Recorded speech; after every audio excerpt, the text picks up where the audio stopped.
Welcome back to the vision classes. भैया जी sir में फिर से एक बार आपका स्वागत है। मैं रमेश सर फिर प्रॉफिट एंड लॉस चैप्टर के कुछ बचे हुए प्रश्नों को लेकर के आया हूं।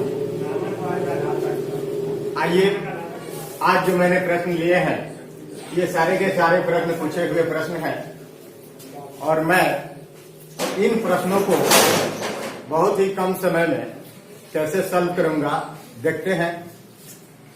एक बात यह है कि प्रॉफिट एंड लॉस के बहुत सारे प्रश्न हमने सॉल्व किए, हमने कहीं भी फॉर्मूला यूज नहीं किया, लेकिन इन प्रश्नों को सॉल्व करने के लिए मात्र एक फॉर्मूला हम लोग यूज करेंगे और वो फॉर्मूला जो हम लोग के लिए काफी समय बचाता है, इसलिए उसको हम लोग यूज कर रहे हैं। वैसे बिना फॉर्मूले का भी सॉल्व होगा। आइए देखते हैं पहले प्रश्न को।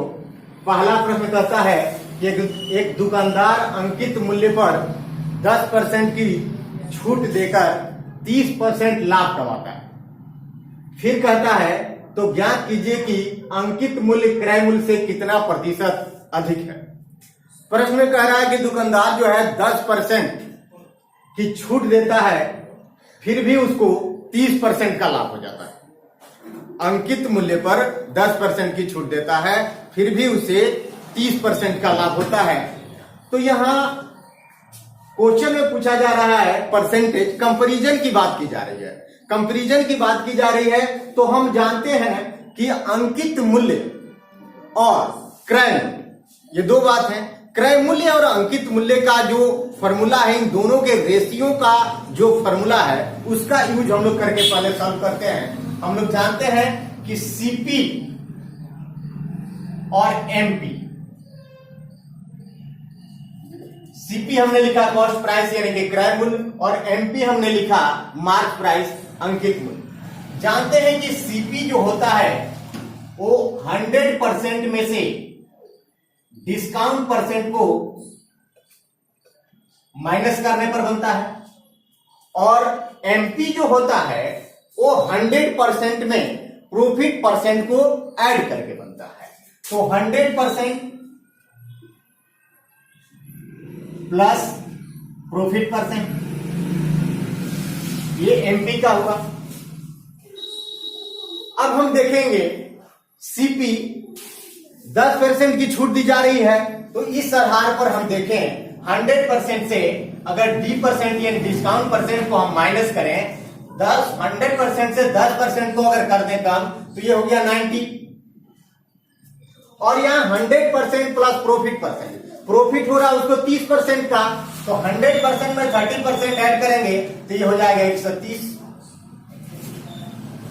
यहां हम इसको, चूंकि ये रेशियो है, इसको हम कम कर लें तो 9 बना यहां और ये बना 13। क्वेश्चन में पूछ रहा है कि क्रय मूल्य जो है अंकित मूल्य से, अंकित मूल्य क्रय मूल्य से कितना प्रतिशत अधिक है। हमें परसेंटेज निकालना है। तो यहां 9 है, जिस स्थिति में 9 है सीपी, उस स्थिति में एमपी 13 है। तो ये 9 से 13 होने में कितना ज्यादा है, ये रेशियो का ज्यादा हम देखेंगे कि रेशियो में कितना ज्यादा है। तो ये 4 ज्यादा है और 4 ज्यादा किस पर है, 9 पर है। अब इसको परसेंटेज में लेना चाहे तो 100% से इसको मल्टीप्लाई कर देंगे। 100 से जब इसको मल्टीप्लाई करेंगे तो परसेंटेज हो जाएगा। ऐसे हम जानते हैं 4/9। यहां हम हर को आधार को देखें तो 1/9 की बात अगर करें तो 1/9 में 11 से 1/9% बनता है, जिसका 4 गुना करना है तो ये हो जाएगा 44 सही 4/9%। ये मेरा आंसर है।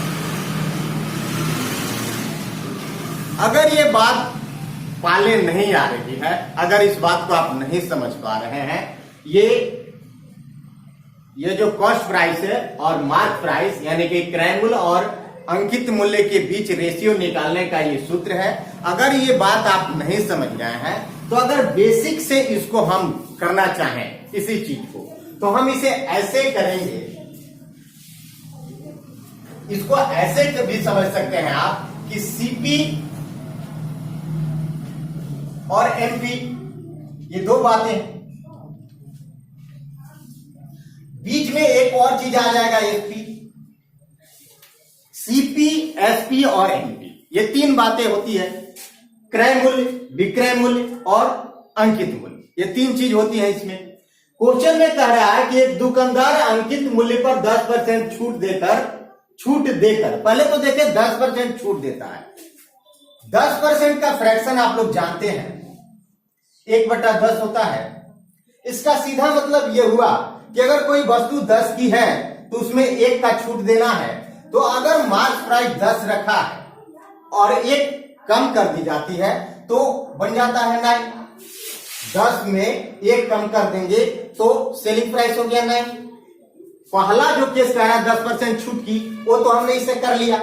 अब आइए 30% लाभ की बात जब करते हैं तो 30% लाभ, 30% का फ्रैक्शन होता है 3/10। मतलब यह हुआ कि अगर 10 किसी वस्तु का क्रय मूल्य है तो उसमें 3 रुपया ऐड करके यानी कि 13 रुपया विक्रय मूल्य होगा। तो यहां हम देखें अगर सीपी 10 तो ये बनता है 13।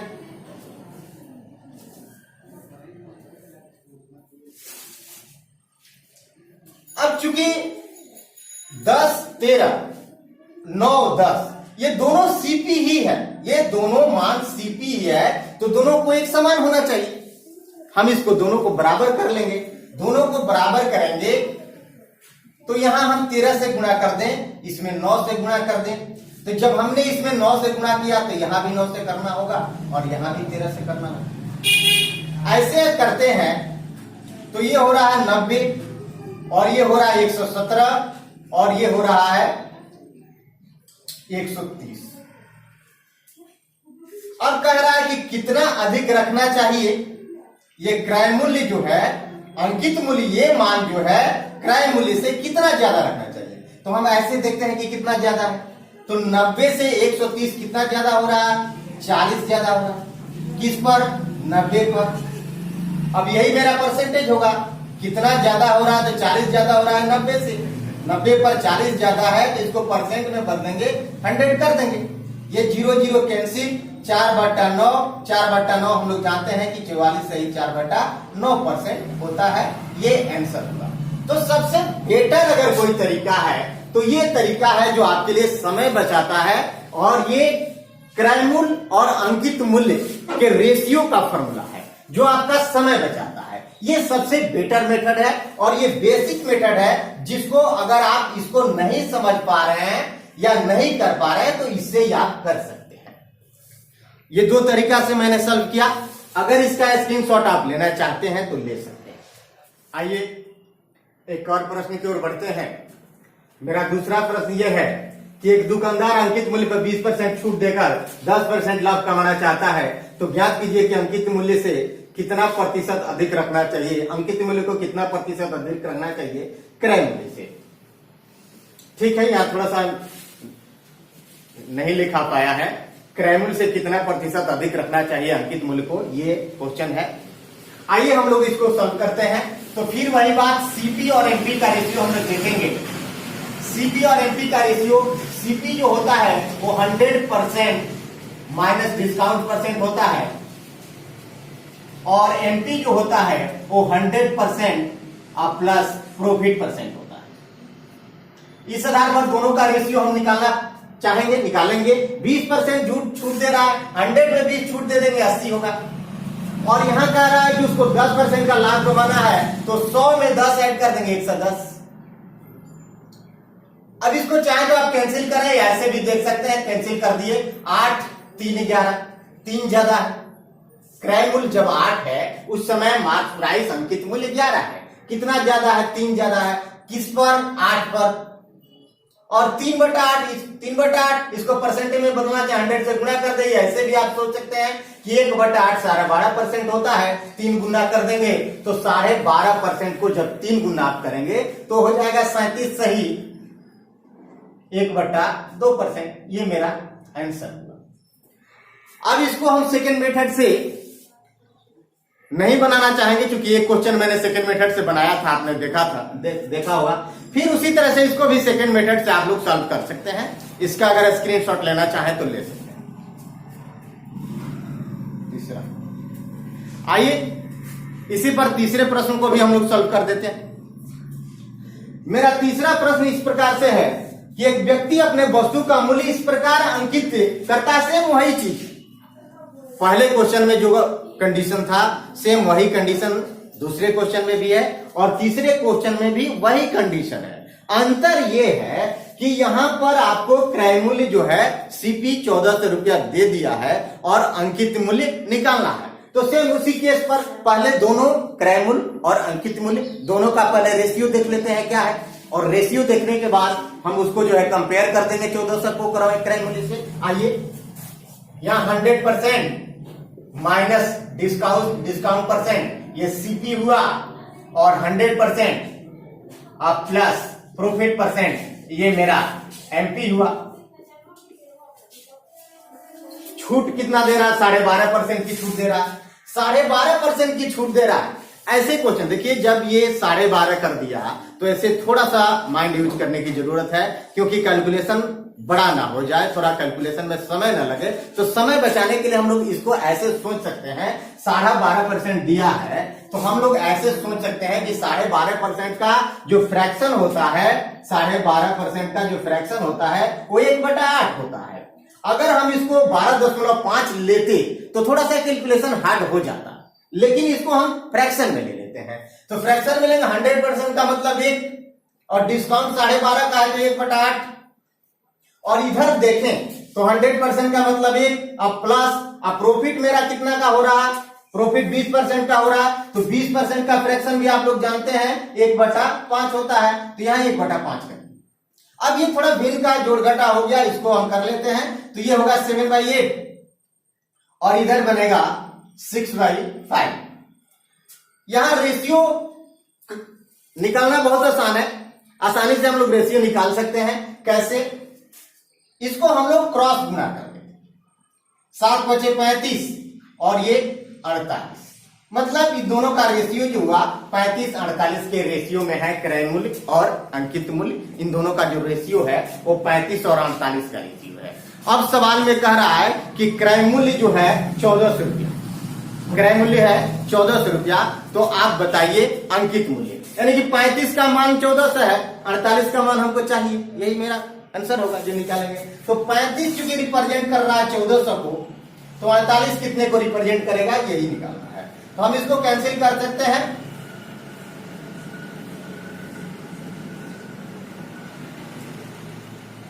और इसको ऐसे कैंसिल करें तो एक रिप्रेजेंट कर रहा है 40 को, तो 48 कितने को करेगा?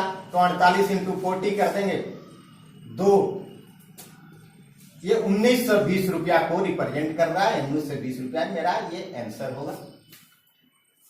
तो इस तरह से तीनों प्रश्न चूंकि एक दूसरे के साथ जुड़े हुए थे और प्रश्न का लेवल मैंने सेम इसलिए लिया था ताकि एक प्रश्न से अगर बात आप न समझ पाए हो तो फिर दूसरे प्रश्न से उस बात को अच्छी तरह से समझ पाएंगे। आइए एक और प्रश्न की ओर बढ़ते हैं। अगला प्रश्न इस प्रकार से है, एक व्यक्ति किसी वस्तु को 1170 रुपये में बेचकर वह इसके अंकित मूल्य पर 10% की छूट देता है तथा 30% का लाभ कमाता है। यदि वह कोई छूट न दे तो उसका लाभ प्रतिशत ज्ञात करें। यहां भी लाभ प्रतिशत की बात की जा रही है, यानी कंपेरिजन वाली बात है। तो कंपेरिजन वाली बात है तो 1170 को हम लोग इग्नोर कर सकते हैं, उसको यूज नहीं भी कर सकते। आइए सीपी और एमपी का पहले रेशियो हम लोग निकाल कर देखते हैं कि सीपी और एमपी का रेशियो कितना आता है। तो सीपी और ये एमपी, सीपी हम लोग जानते हैं 100% माइनस डिस्काउंट परसेंट और ये 100% प्लस प्रॉफिट परसेंट। क्वेश्चन में कह रहा है कि 10% की छूट देता है। अब यहां अगर 100% में डिस्काउंट 10% कर दे तो ये 90 हो गया, और यहां प्रॉफिट कह रहा है कि इस प्रकार से 30% का लाभ कमाता है, तो ये हो गया 100% प्लस 30% 130। ऐसे हम कैंसिल कर दें। अब यहां कह रहा है क्वेश्चन में कोई छूट ना दे, तो कोई छूट ना दे तो कोई दिक्कत नहीं है। अगर छूट नहीं भी देता है तो अगर सीपी 9 रुपया की वस्तु को 13 रुपया में बेचा जाए तो उससे कितने प्रतिशत का लाभ आएगा? अगर कोई छूट नहीं देता है तो, अगर छूट देता तो हम मार्क प्राइस में जितना भी छूट देता उसको कम कर देते, लेकिन सवाल में कह रहा है कि कोई छूट ना दे, तो कोई छूट ना दे तो कोई दिक्कत नहीं है। 9 की वस्तु को 13 रुपए में ही बेचना है, तो 9 की वस्तु को 13 रुपए में बेचना है तो 4 अधिक पर बेचना है, और 9 के आधार पर 4 है, यानी कि 9 की वस्तु को 13 रुपए में बेचना है तो 4 अधिक पर बेचना है, और यहाँ सीपी जो है 9 है तो 9 के आधार पर बेचना है, परसेंटेज निकालना है, तो इसको सेम वही चीज हो गया, 4/9 का होता है 44 सही 4/9%, ये आंसर हो जाए। अब आइए, ये 2 प्रश्न मैंने जो लिया है, ये 2 प्रश्न CHSL और CGL लेवल के प्रश्न हैं, और ये प्रश्न जो है कई बार एग्जाम में दोहराए गए हैं। आइए इनको हम लोग देखते हैं, बहुत ही इंपॉर्टेंट क्वेश्चन है। क्वेश्चन ये कह रहा है कि एक वस्तु को 717 रुपया में बेचने पर मिलने वाला लाभ, उसी वस्तु को जब 527 रुपया में बेचकर मिलने वाली हानि से 11 सही 1/9% ज्यादा। क्वेश्चन में कह रहा है कि एक वस्तु को जब 717 रुपए में बेचते हैं तो उससे लाभ होता है, और जब उसी वस्तु को 527 रुपए में बेचते हैं तो हानि होती है। लाभ जो है हानि से इतना ज्यादा है। आइए इसे सॉल्व करते हैं। सबसे बड़ी बात यह है कि यहां क्रय मूल्य मेरे पास नहीं, क्रय मूल्य नहीं है। क्रय मूल्य क्या होना चाहिए, हम इसे जरा सोचें कि 717 रुपए में बेचते हैं तो लाभ होता है, और जब उसी वस्तु को 527 में बेचते हैं तो हानि होती है। इससे स्पष्ट हो गया कि क्रय मूल्य जो है 717, यानी कि 527 और 717 के बीच की ही कोई संख्या है। और क्या है, इसको आइए हम लोग ऐसे देखते हैं। यहां अगर सीपी कुछ है तो जब इसको बेचते हैं हम 717 में, 717 रुपए में, तो यहां लाभ होता है, और जैसे ही इसको हम 527 में बेचते हैं, 527 रुपए में बेचते हैं, तो यहां हानि हो रही है। मतलब सीपी इन दोनों के बीच की ही कोई संख्या है। और अब देखें कि इन दोनों के बीच में डिफरेंस क्या बन रहा है। तो डिफरेंस हमारा जो बन रहा है वो 717 से 527 अगर माइनस कर दें तो ये बन रहा है 0, और ये 71/19 का 190 इन दोनों के बीच का डिफरेंस है। अब क्वेश्चन में ये कह रहा है कि जो लाभ है मिलने वाले हानि से 11 सही 1/9% ज्यादा है। कौन ज्यादा है? लाभ ज्यादा है। लाभ जो है हानि से 11 सही 1/9% ज्यादा है। तो इसी में 190 में लाभ भी है और हानि है, दोनों है इसी में। और ये भी कंडीशन दिया हुआ है कि लाभ का जो मान है हानि के मान से 11 सही 1/9% ज्यादा है। तो हम लोग इसको ऐसे करेंगे कि 11 सही 1/9%, इसका फ्रैक्शन देखेंगे तो फ्रैक्शन होता है 1/9। मतलब ये हुआ कि लाभ ज्यादा है। अगर हानि जिस केस में 9 है तो लाभ जो है 9 से 1 ज्यादा है, 10 है। मतलब अगर हानि 9 है तो लाभ 10 है, यानी कि 9 और 10 के रेशियो में, 9 और 10 के रेशियो में लाभ और हानि इसमें सम्मिलित है। तो 10, 9, 19 रिप्रेजेंट कर रहा है 190 को। अब चूंकि 19 रिप्रेजेंट कर रहा है 190 को, तो 1 रिप्रेजेंट करेगा 10 को। 1 जब 10 को रिप्रेजेंट कर रहा है तो हम निकाल लेंगे 10 कितना को रिप्रेजेंट कर रहा है, तो 10 का निकालेंगे तो 10 × 10 यानी कि 100। और ये 100 क्या मिला मेरा? ये लाभ वाला मान है, 100 रुपया का लाभ हो रहा है। लाभ जो हो रहा है कितने का हो रहा है? 100 रुपये का हो रहा है। 100 रुपये का लाभ हो रहा है। और क्रय मूल्य मेरा जो है, विक्रय मूल्य जो है 717 है। विक्रय मूल्य 717, लाभ 100, तो हम लोग क्रय मूल्य आसानी से निकाल सकते हैं। क्रय मूल्य के लिए क्या करेंगे? विक्रय मूल्य में से जो लाभ हुआ है उसको माइनस कर देंगे। तो यहां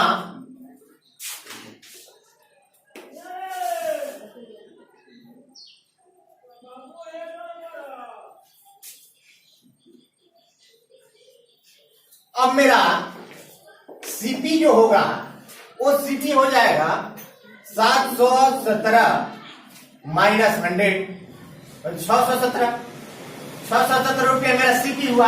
लेकिन सवाल में कह रहा है कि सीपी नहीं निकालना है, सीपी के बदले वो कह रहा है कि 10% लाभ कमाने के लिए वस्तु को किस कीमत पर बेचना होगा। तो ₹617 ये सीपी है और हमको प्रॉफिट चाहिए कितना, 10% का प्रॉफिट चाहिए। तो 10% के प्रॉफिट के लिए इसका फ्रैक्शन देखेंगे 1/10 होगा। अब प्रॉफिट की बात कर रहा है तो 10 में 1 जोड़ देंगे 11, यानी कि 617 में हम इसको एसपी निकालना होगा। तो 617 में 11/10 से गुणा कर देंगे। अब इसको हम लोग गुणा करेंगे तो इसको 7, 7 1 8, 6 1 7 और 6 की 6, 11 से गुणा करने का ये अच्छा तरीका है। यहां 10 से भाग कर देंगे तो 678.7, ये इतना रुपया मेरा इसका विक्रय मूल्य होगा। यही पूछ रहा है, ये आंसर। यदि आप इसका स्क्रीनशॉट लेना चाहते हैं तो ले सकते हैं।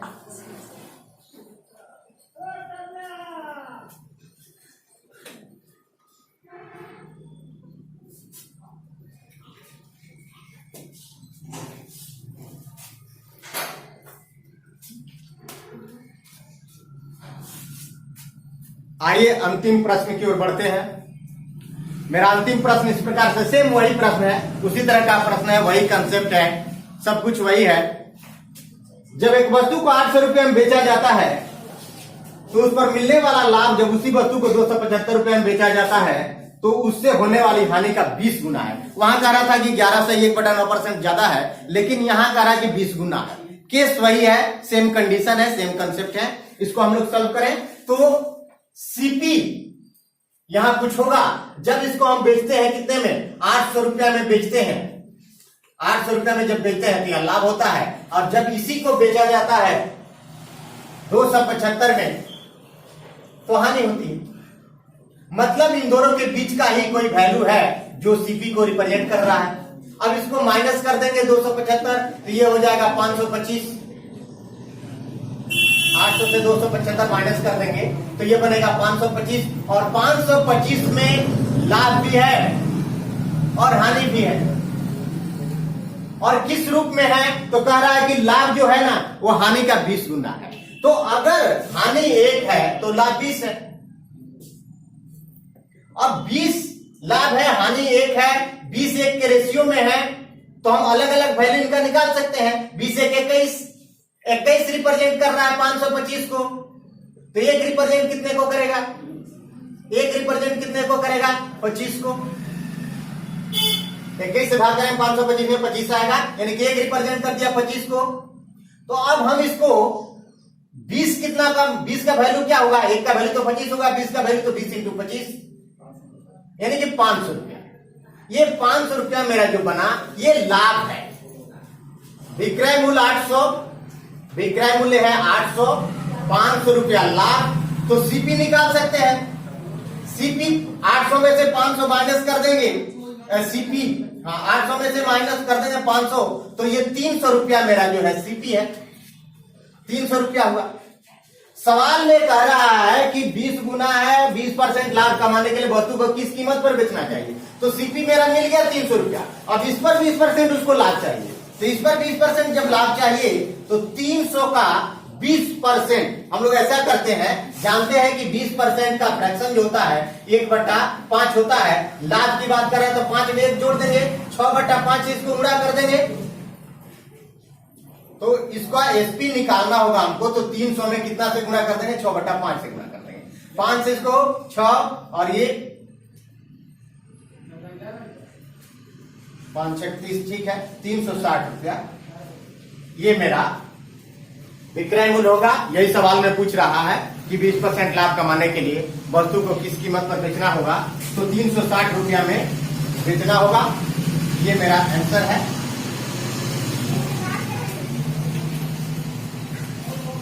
इन प्रश्नों को मैंने पूरी कंसेप्ट के साथ सॉल्व किया।